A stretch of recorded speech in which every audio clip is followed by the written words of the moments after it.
Здравствуйте, дорогие семиклассники! Тема нашего урока – лексика и фразеология. Урок повторения. Приготовьте, пожалуйста, свои рабочие тетради, тетради для правил и ручку. Сегодня на уроке исследуем словарный состав русского языка, вспомним сведения о лексике, поработаем с фразеологизмами. Закрепите знания о фразеологических оборотах, об особенности определения их лексического значения.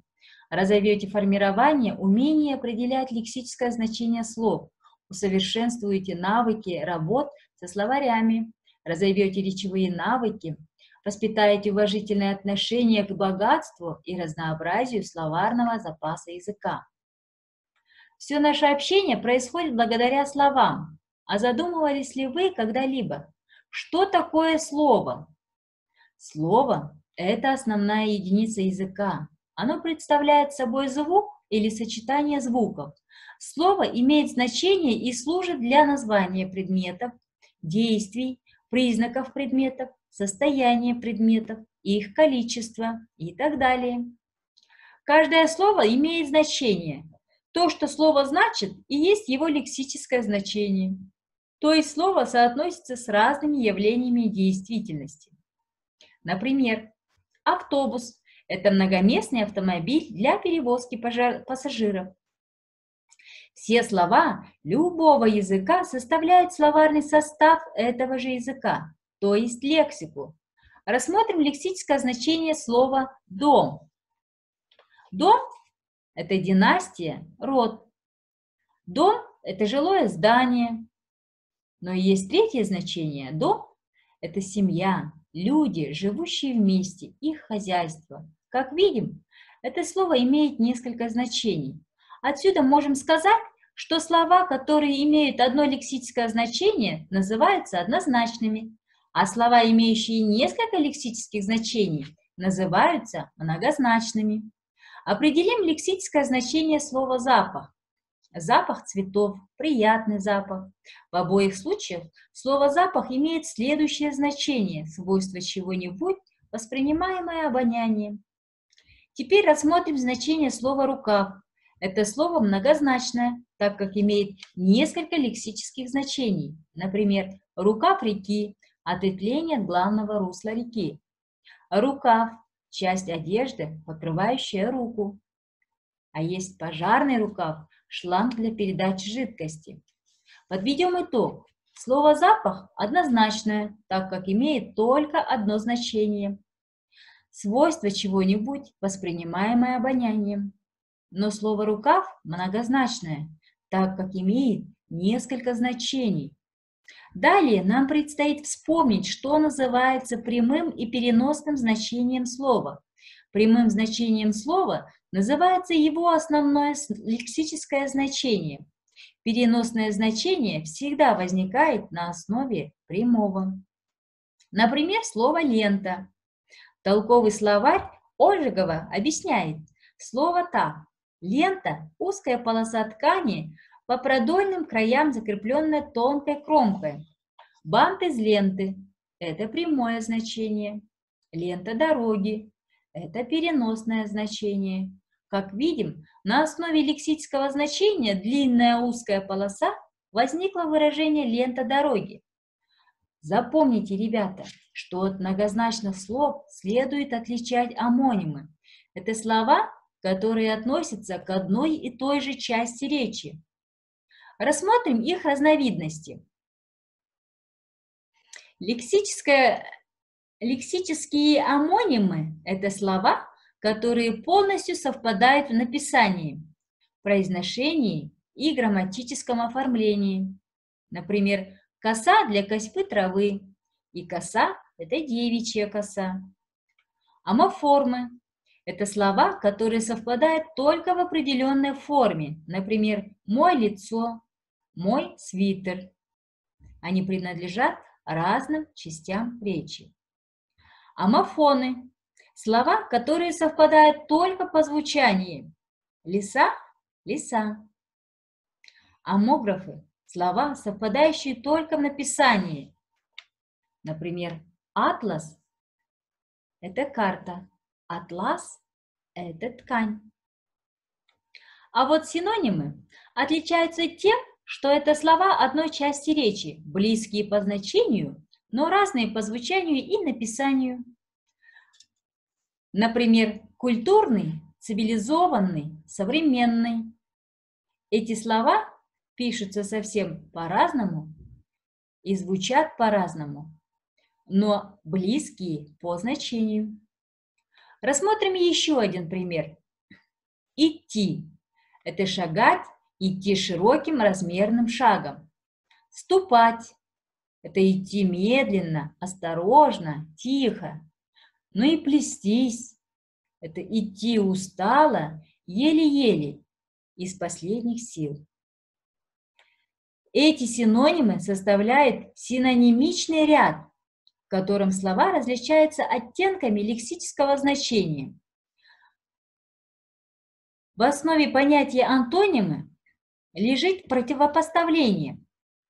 Антонимы – это слова одной части речи, различные по звучанию, имеющие противоположное лексическое значение. Например, веселый – грустный. Не следует путать антонимы и паронимы. Паронимы – это однокоренные слова обычно одной части речи, похожие по звучанию, но разные по значению и написанию. Например, дождевой – дождливый. Рассмотрим лексическое значение слова «дождевой». Это приложение к слову «дождь», дождевая вода, дождевая туча, служащий защитой от дождя дождевой плащ. А слово «дождливый» имеет другое лексическое значение, отличающееся обильным дождей с частыми обильными дождями. Например, дождливый день, дождливая погода. Но и есть исконно русские, заимствованные, устаревшие слова и неологизмы входят в группу слов по происхождению. Например, исконно русскими называют слова, которые возникли в русском языке. Это семья, дети. А заимствованные слова – это слова, которые пришли в русский язык из других языков. Например, принтер, монитор. Но слова, вышедшие из активного употребления, называются устаревшими. Например, купцы, кокошник. Эти слова нынче не часто употребляются в русском языке. Новые слова, это возникшие в языке, называют неологизмами. Ликомбез – учебный проект, ликвидация компьютерной безграмотности.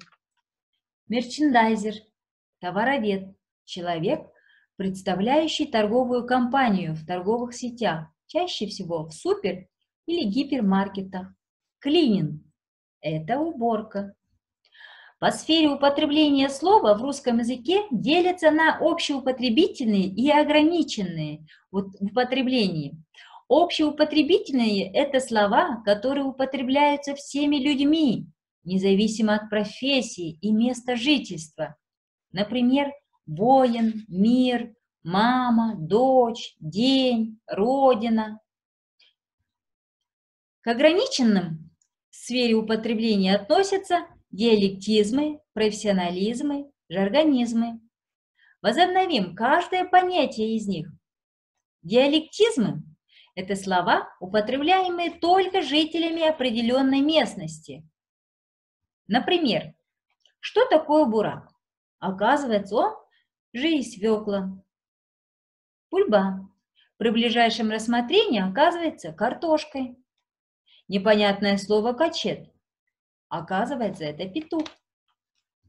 Профессионализмы – слова, употребляемые людьми той или иной профессии. Например, у строителей майна – это опускать вниз. У фотографа фиксаж – жидкость для закрепления изображения на бумаге. У наборщиков подвал – статья во всю нижнюю часть листа. Жаргонизмы – экспрессивно окрашенные слова, которыми обозначаются общеизвестные понятия в узком социально ограниченном кругу людей. Например, бабки – это значит деньги. Прикид это значит наряд. Навороченный – это тот, кто хорошо оснащенный чем-либо. А теперь, ребята, вспомним, что такое фразеологический оборот. Это единица языка, состоящая из двух или более слов, устойчивая по структуре и равная по значению одному слову.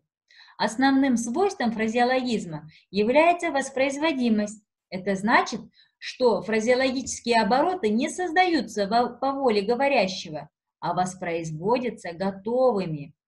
Слова в составе фразеологизма употребляются только в переносном значении. Они утратили формы изменения, сочетаемые с другими словами, не могут самостоятельно выступать в роли членов предложения. Поэтому весь фразеологический оборот является одним членом предложения. Вспомним некоторые из них. Например, развесить уши – это значит поддаться на уговоры, позволить себя уговорить. Погнаться за двумя зайцами – это значит начать делать несколько дел одновременно и безрезультатно.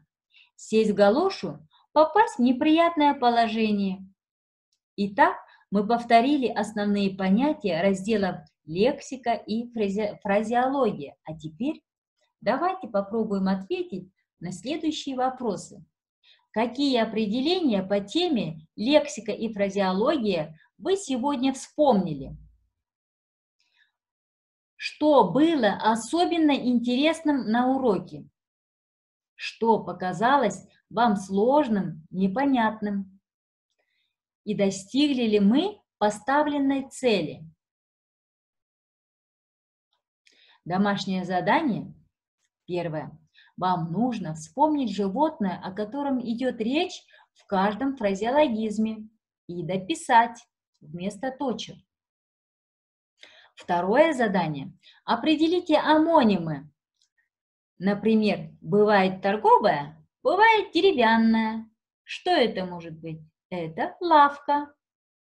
И так далее, ниже следующие.